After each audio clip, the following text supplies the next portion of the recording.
কন্যা রাশির জাতক কিন্তু আপনার সময় খারাপ যাচ্ছে।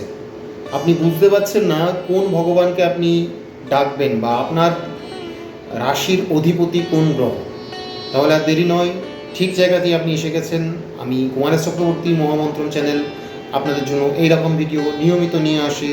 যদি আপনি আমাদের এই নিয়মিত ভিডিও দেখতে চান তো অবশ্যই চ্যানেলটি ফলো করুন বা সাবস্ক্রাইব করুন।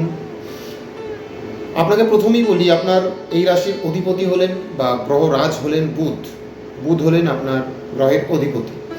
এবং যদি বলি ইষ্ট দেবতা আপনারকে, তাহলে আপনি গণেশ মানে সিদ্ধিদাতা গণেশ বা দেবী দুর্গা এদের পুজো আজা করুন।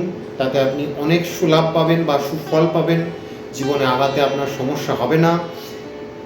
মোটামুটি সিদ্ধিদাতা গণেশ কন্যা রাশির জন্য খুবই একটি আদর্শ দেবতা, যাতে বিঘ্ন নাশ হয়, যাতে আপনার জীবন পাথেয় হয় এবং আপনার আগিয়ে যাওয়ার মার্গ আপনি খুব সহজে লাভ করতে পারেন। সেই জন্য এই ভগবানকে খুব বেশি করে ডাকুন, তাতে আপনি সুফল পাবেন। এরকমই নিয়মিত ভিডিওর জন্য আমাকে ফলো করে রাখতে পারেন। নমস্কার।